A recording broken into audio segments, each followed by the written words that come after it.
طبعا انت شفت التايتل ونويت خلاص ان انت هتحط الديسلايك اللي هو ازاي كريتوس يهزم. يا عم اصبر عليا شويه يا عم اصبر. بس قبل ما نقول مين اللي يقدر يهزم كريتوس لازم نفتكر احنا بنتكلم عن مين برضو. احنا لازم برضو نفهم ده الشخصيه دي بتعمل ايه. بس احنا مش هنقدر نعمل ديب دايف جامده لان في ناس برضو معرفتها ان جنرال في اللعبه، وللاسف الليسته قليله جدا، فاحنا لازم ناكنولج ان هو قوي. فناس قليله فعلا هي اللي تقدر تهزمه ومش بسهوله. تحت بقى مش بسهوله دي مليون خط عشان ما تجيش تشتمني ولا تقول لي يا اسطى ايه اللي انت بتقوله ده، انت عبيط. ولا يا عم انا ولا عبيط ولا حاجه يا عم، سيبني في حالي يا عم. فالشخصيات اللي هنجيبها هتبقى من الالعاب مش من الانميات عشان المقارنه على الاقل تبقى فير. مش معنى ان هو يتهزم يعني ان هو ضعيف. What do you mean by that? لا ده معناه ان الكاتب بتاع لعبه تانية فرانشايز تانية راح قال لك لا انا الشخصيه بتاعتي هتبقى تنين مجنح. طب هنعمل ايه؟ هنعمل ايه مش بمزاجنا. فهو دايما قوه الشخصيه على حسب الكاتب ما بيقول. طب ليه عملت الفيديو ده؟ عشان اعمل ريش بيت، عشان عايز اعصب الناس، عشان يجي يشتموني في الكومنتات تقول لي يا اسطى كريتوس ده اقوى واحد في العالم. ازاي؟ How? I don't know. ومش عارف هيجلدوني ولا ايه. فلا تنسى السبسكرايب. كريتوس كان سبارتن وبعدين اكتشف ان هو ابن زوس، فاخو زوس اللي هو ايريس الزبال راح قتل مراته وبنت. فكريتوس ساعتها اتجنن قال لك انت ازاي فراح قتل ايريس ويستلم مكانه. المشكله بقى هنا كانت في ايه؟ ان كريتوس بقى ما وقفش عند ايريس لا هو راح خلص على البانش اليونانيه، راح خلص عليهم بلا استثناء بلينج بلينج بلينج بلينج. وبعديها بقى راح بعد فتره راح في مصر، حرفيا هو راح في مصر. يعني هو في الكوميكس بقى بس مش موجوده في الالعاب، عشان انت لو مفكر ان في لعبه هتيجي في مصر وبعدين لا، هو كان قبل ما يروح النرويج كان في مصر. وطبعا راح خلص على البانسيو النرويجيه، يعني هو ما سابش حد في حاله. والراجل يعني الراجل انستابل بلينج بلينج بلينج بلينج. فليه كريتوس قوي فعلا مبدئيا وعنده قوه جسديه عظيمه، خبره في الحروب، يعني هو بيقدر يقود حروب حرفيا، هو زي ما تقول وور لورد، والاسلحه اللي معاه. فبريف انترودكشن عن كريتوس، بعديها نخش على اول واحد ممكن يهزمه.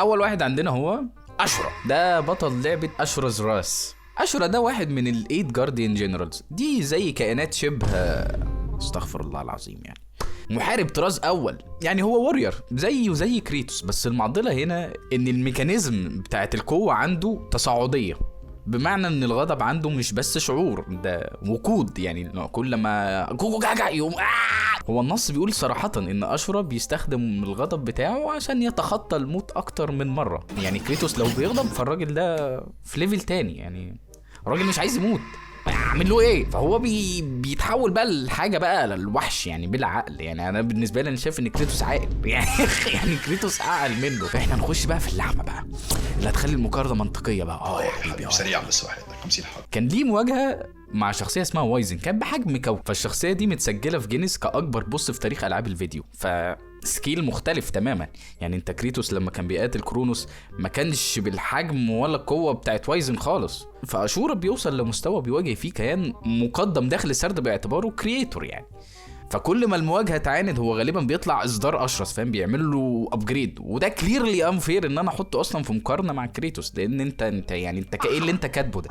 انت ايه القرف اللي انت هتهزمه ازاي؟ انت جايب له واحد تنين مجنح وما عرفش يهزمه. فالى حد ما برضه المقارنه انفير، لان كريتوس مانجبل، يعني قوته محدوده الى حد ما لما تبص عليها في اليونيفرس بتاعه وسط الناس اللي ضده، وسط ثور، وسط اودن والناس المحترمه دي.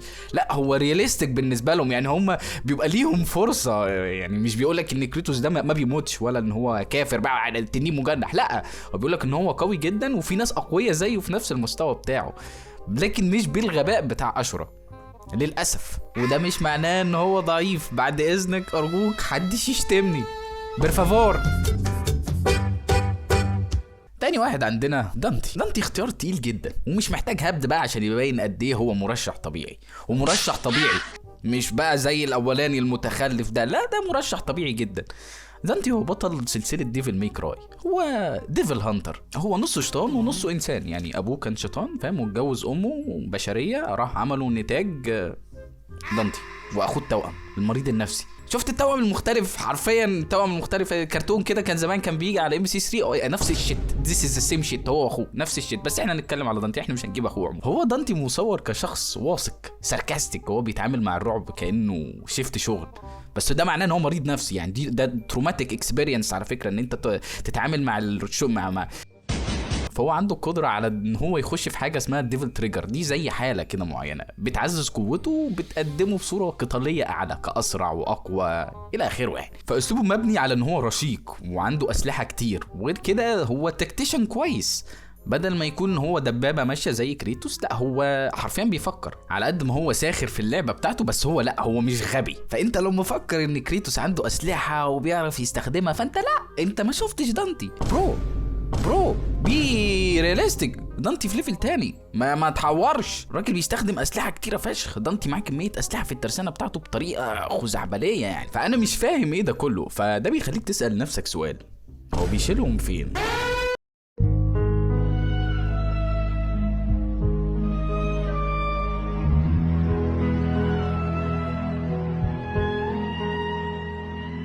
وغير بقى الابيليتيز الاوفر فاكينج باورد اللي انت بتتكلم عن شخص بيقدر يوقف الزمن او يبطئه، بس هل ده معناه ان هو عنده فعلا الابيليتي اللي بيخليه يوقف الزمن، ولا هو من سرعته فكل حاجه بتتوقف بالنسبه له زي فلاش يعني؟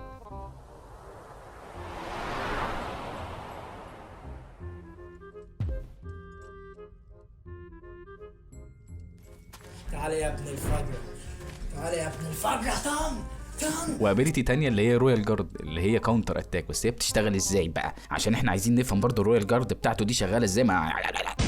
يعني كل الشخصيات اصلا عندها طريقه بيديفليكتوا بيها، وساعات مثلا في تايبس اوف اتاك ما ينفعش تعمل لها ديفليكت، فتضطر ان انت تتفاداها. انما الرويال جارد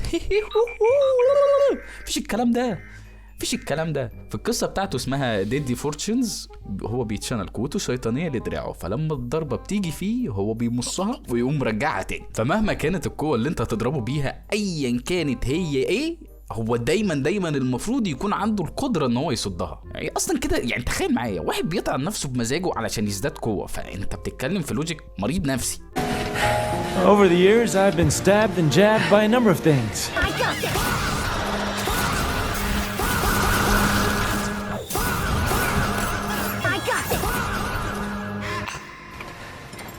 But who would have ever guessed? فدي الفكره اللي احنا بنتكلم فيها. بس انا مؤمن كتاكتكس كريتوس اقوى منه. يعني كريتوس ممكن يقود حرب، انما دانتي بيشتغل سولو يا جماعه للاسف.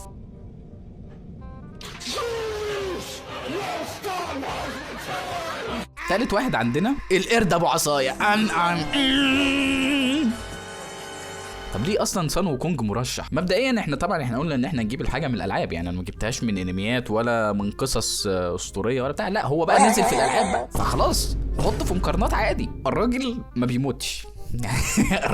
بيموتش هو عنده امورتاليتي. طب الامورتاليتي دي شغاله ازاي؟ يعني هو ازاي بيخلد؟ هنتعامل مع الموضوع اكنه طبقات عشان تفهم بس احنا بنتكلم عن ايه. عارف لما تستاك حاجه فوق حاجه، يعني تحط مثلا ايه، بطانيه فوق بطانيه فوق بطانيه، فاهم؟ خلاص بقى هو ده نفس النظام المورتاليتي بتاعته. هو بيلاقي طريقه يبقى خالد فيها، فالطريقه دي مثلا تديله ان هو ايه، يكون عنده مقاومه للنار والكهرباء. فبدل ما يقف على كده، لا هو يروح يدور على طريقه تانية تديله زي طبقه تانية من الامورتاليتي. فلدرجه ان هو مسح اسمه من الحياه والموت، اللي هو يعني طب يعني ايه اصلا؟ انت برضه انا مش فاهم ازاي. فالمهم هو عنده 7 طبقات من الخلود، يعني 7 بطاطين من الخلود. وكده عنده 72 ترانسفورميشن، بيقدر يتحول لاي شخصيه من الشخصيات اللي هزمها. عصايه وكلونز. الكلونز ممكن تعمل ضغط عددي بتشتت كريتوس. عارف لما كل شويه تبص في حته وتلاقي فايه بقى، انت قاعد عمال تبص يمينك شمالك وبتاع، وتلاقي حد ادالك بالبونك على دماغك بلين بلين بلين. لا كريتوس هيكفر، يعني صراحه هيكفر. انا لو مكانه انا هتعصب فشخ العميتين من القرف. انا ممكن لو اتعصبت اقتله يعني، فاهم؟ تخيل كل شويه انت قاعد بتبص حواليك واحد رازعك بالقلم وانت تبص حاجه صعبه يعني. انسان بيضان يعني. وكونج حرفيا تجسيد شخصيه البيضان. فلو المقارنه هتتعمل بجديه، يعني كريتوس عنده انجازات مرعبه ضد كيانات عملاقه جدا، ودمر بانسيونز، فعلا دمر بانسيونز كامله. بس للاسف برضو الشخصيه دي غبيه، غبيه ليفل تاني يعني حرفيا. انا بقول لك كريتوس الوحيد اللي ممكن يعني كريتوس ودانتي هو الاثنين الوحيدين ممكن يكونوا رياليستيك بالنسبه لليونيفرس اللي هم فيه، انما الباقيين دول ايه يا عم يا عم ايه اللي انت جايبهولي ده. فلو عجبك المحتوى سبسكرايب ولايك وبتاع، ظبط الدنيا وبتاع.